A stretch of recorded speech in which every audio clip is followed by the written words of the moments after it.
Did you know that only 20% of all businesses listed for sale actually sell? Why is that? I know why.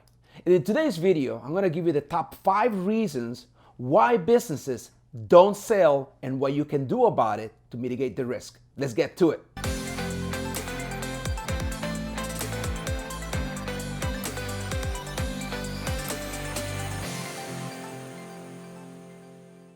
Hey everybody, welcome to my channel. I am your host, Leo Landaverde, business broker and commercial lender, helping you buy and scale a profitable business. If you are a small business owner or a high-paid W-2 executive ready to get out of the rat race by buying a profitable business, you are in the right place. Please subscribe to my channel. Don't forget to hit the bell and you'll be notified every Thursday when new content comes out. Here are the top 5 reasons why businesses don't sell. Now, they're not necessarily on any particular order, but please stay till the end because the last one is really critical and overarching.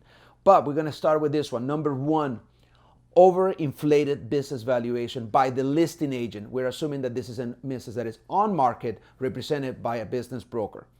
So it never fails that inside of our business acquisition mastery group coaching program, we analyze anywhere from 3 to 5 deals a week. And it's almost never happens that our valuation is going to match the valuation of the broker. Now, and the reason for that is because a lot of the brokers let the seller dictate seller discretionary earnings, which means the add backs. They're very loose, fast and loose with a lot of the discretionary add backs that we add into the business valuation. Remember, the business valuation is a factor of at least 2 components. There are others, but the 2 main ones are the average seller discretionary earnings over X amount of time, whether it's 3 to 5 years, and the specific NAICS code industry multiple, whether seller discretionary earnings or adjusted EBITDA. You got those 2 plus a couple others, then you have a business valuation. As you can tell, right, if you're really fast and loose on giving the seller credit for everything the seller wants on the net income plus the seller discretionary earnings that we come up with, you're going to have a higher valuation, even if it is the same multiple. The seller discretionary earnings are key, and most brokers are not trained, they're not judicious, and they don't get the deals pre-approved by SBA lenders. So if I am a fairly new business, and you can tell the rookie business brokers, because when you're looking at our valuation and then you start to see things that we teach inside of our group that are big no-nos as far as add backs on seller discretionary earnings, like meals and entertainment, like one-time the auto transportation, the auto to be credited back. A lot of those things banks don't give you credit for. Whatever you think you know about the business valuations, it doesn't really matter. It's whatever the bank is going to finance, whatever the bank's description of seller discretionary is what's going to matter.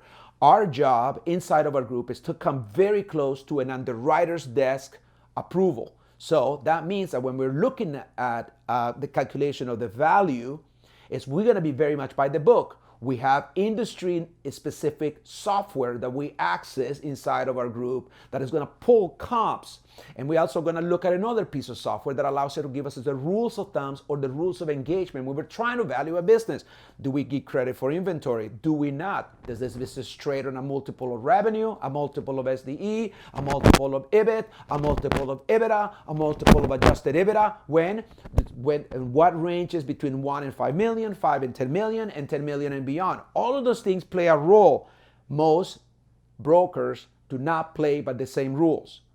They don't get the deal pre-underwritten, or they don't get the deal approved by an SBA lender. So they get it onto the market, hoping that a buyer will come and offer an asking price because the broker is compensated on the listing price. So it behooves them to have the highest price. It doesn't mean that it's going to be the best price for you. So bottom line is sellers and listing agents often inflate the price because the seller wants the highest amount of money and the listing agent wants to get the highest commission. So they're not necessarily aligned with you.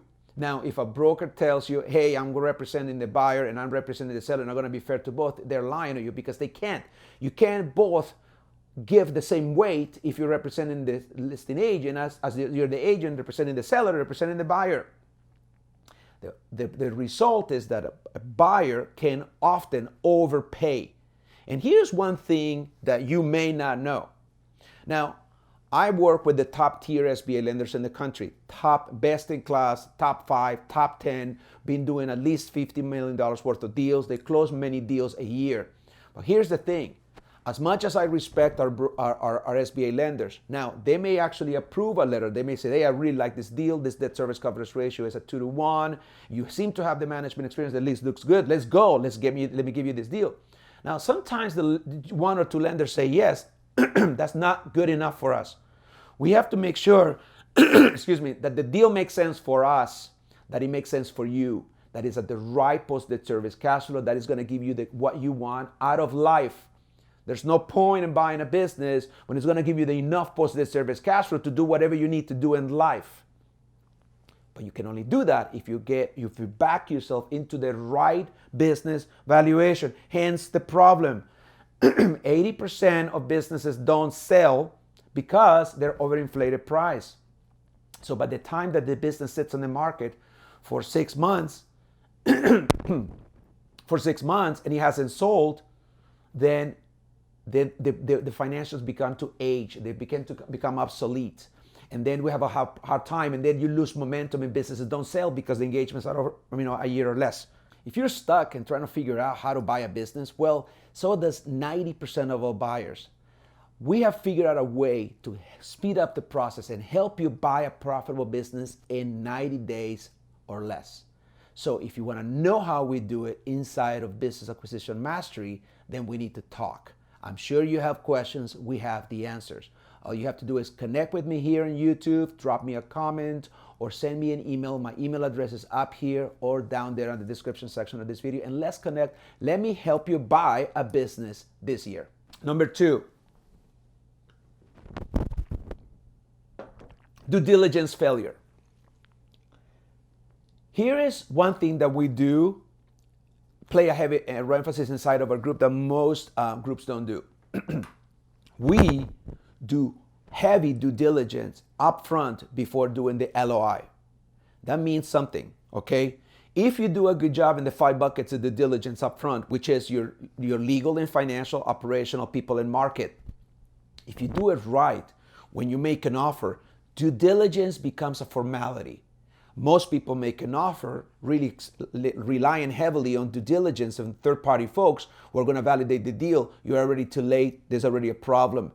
Most deals will fall apart, literally fall apart in due diligence. That's why 80% of businesses don't sell. The brokers and the sellers, I hold the brokers responsible for not doing a very good job at the front end, making sure this deal is going to stand the test. It is a test by lawyers, by attorneys, by CPA doing due diligence, and it's not going to fall apart. Now, my closing rate is 80%, which means that out of 5 businesses that I take to market, I will close in 4 of them.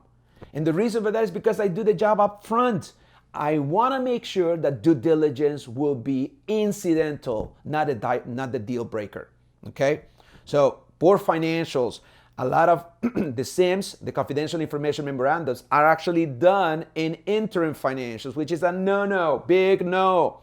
You, as a broker, take the business to market on tax returns. If the seller is not ready to provide you with those, you can't take the business to market, because naturally, a very savvy buyer, a buyer coming from inside a group, is going to want to have those tax returns so we can take it to our lender to vet the deal so we can make an offer. We got to pre-underwrite the deal. And if you're a broker who doesn't have that ready, you have stand no chance of selling that business. So it will fall apart under due diligence. So how to protect yourself? If you can help it, don't make an offer on interim financials. Wait until the seller and broker provide you with the tax returns, because that's how the tax returns is with the tax returns that we're going to get this deal financed, not with the interim financials. Number 3, customer concentration issues that cannot be overcome. This is what I believe honesty is the best policy. Put it out there up front. If you have a very good broker and you have a confidential information memorandum, it's going to address right up front any customer concentration issues and vendor concentration issues. First is the customer concentration issues. If If any one of the customers in the business you're buying, whether stock or asset or stock purchase, asset purchase, has more than 10% of the revenue, then you have a red flag. Can that red flag be overcome? Absolutely. We need to understand the story. What is the story of any customer yielding more than 10% of the revenue? If they've been around for 20 years, and they're not necessarily in love with the seller, but they love the company and what the company stands for and the work that they do, and they've been doing it for 20 years, what are the chances it will continue on? Probably very likely. So you got to evaluate things like the maturity, the longevity, the retention, the attrition of those types of customers to make sure you need to mitigate what is the worst thing that can happen. And that customer walks away, what do? What is your break-even analysis on the deal? This is why I like to have a lot of meat on the bones on the cash flow. That's what I like cash flow 2-to-1 or better, simply because we need to mitigate what would happen if a customer walks away. Or what about a vendor walking away? If you have COGS, cost of goods sold, caked into the deal, and if you're doing things, we looked at a deal today, a managed service provider that relies heavily on a couple of vendors, right? And the margins are great, but they're beholden to this particular kind of vendors. If these vendors go away, then how are we going to procure the cost of the goods so we can actually produce the service or product that we sell, and then you're going to lose revenue. So a vendor walking away can be a bad thing. And it's as simple as asking, hey, and you do that, if you can get away with it, ask it even before the LOI is put together. Now, sometimes if it is not in the same, you're probably not going to get it unless you're perceived as a very serious buyer. One of the things that we do inside of a group is we actually prep you to come in as a top-notch 1% professional buyer. And if you want to know how we do that, well, you need to contact us, because perception is everything. If you're dealing with a broker, if you're perceived as a heavy-duty, knowledgeable buyer ready to close, the broker has the discretion. In my history, I have given first of all of those things I've dealt with in the sim. So there's not a concern for me, because I want to know upfront to a very discretionary buyer, hey, look, this is the customer concentration issues or not, or lack thereof. But if there was some major concentration issues, I make sure that I deal with it way before I put the business to market. I need to get in front of those issues because they become issues. So you need to negotiate long-term contracts with those buyers. It needs to be a condition of figuring out how we're going to retain those customers if that becomes a thing. If you really want this business and everything else checks out and you really want to pursue it, how do we protect ourselves and protect you so that the business will not lose those key customers? Number 4, and this happens a lot more than you think, landlord unwilling to cooperate. Now, this is particularly true if this is a deal where there is an SBA lender. Now, if you are doing a seller financing, a seller financing play, there's a seller financing component. You're not dealing with an SBA lender. The landlord doesn't become as critical as it is when you're doing it with an SBA lender. But assuming that there is a critical part, you're in retail. You need that office space. It's been there for 20 years. You need that corner location for whatever reason, and that's part of the deal. Well, I have seen landlords basically make it impossible to get the deal done for many reasons. You want to be underwritten like the bank, and you need to be able to walk on water as a buyer to be able to get the lease terms that you want that goes with the lender. So the lender is involved, that ratchets up everything, because the lender, the SBA lender, is going to want you to have a 10-year continuation lease. That could be a 5-year and a 5-year option. That could be a 3-year and 1 4-year, 3-year, whatever the combination that leads to 10-year runway coinciding with the loan. So you can pay off the loan, because the lender knows that the landlord can kill the deal. So they want 10 years. One of the ways that we actually get in front of this is knowing that this is already going to be a problem, and it may be a problem right up front. When we're analyzing the deal, we have a pre-LOI questionnaire inside of our group, and we ask, hey, you'd be surprised how many times a business is put on the market by a broker from a major franchise who didn't do a good job vetting the landlord or letting the landlord know that the business was for sale. Next thing you know, you have an interested party, you have a buyer, like one of us, talking to the seller. You do the buyer-seller discovery meeting, everybody gets along. Next thing you know, we move forward with the LOI, we move progression. Hey, by the way, where's the landlord? Okay, you call the landlord, and the landlord say, we need to engage, we need to figure out, we need to transfer. And the landlord goes, wait a minute, I didn't know anything about this. And I know I'm not planning on changing anything. And guess what? You may have a letter of commitment from the lender. You may have a willing seller, a willing broker, a willing lender, and a willing everybody. And the landlord says, no, there is no deal. I have seen deals died out escrow hours before closing because the landlord refuses to cooperate. I cannot stress that enough. Landlords kill deals, so we get in front of it. Now, this is one of the reasons why 80% of businesses don't sell. Last but not least, industry in decline. It's not something that we talk about quite often. You want to be in an industry. One of the formulas that we use is 25,000. Now, are there 25,000 units of these types of business that we want to buy so we can eventually resell? If it is a unicorn, there is no other industry like that. There's no business like that in the U.S. Maybe a problem, maybe the best thing that happened. It's more often than not, it's going to be a problem. Then it's going to be a bad thing than a good thing. So when you want to get into an industry that is going somewhere, that is not fully mature, that is expanding, that is needed, that is going to be around for 25 years. You want to invest in an industry that has the promise to stick around long enough for you to pay off the loan and make some really good money and eventually resell it. You want industries that are evergreen, will never go out of style, that will never be overcome by AI, will never be overcome by a recession, will never be overcome by any of the economic downturns. You want recession-proof, AI-proof, economic downturn-proof. You want it all proof. And there are ways that we can do by research and figure out when an industry is in decline.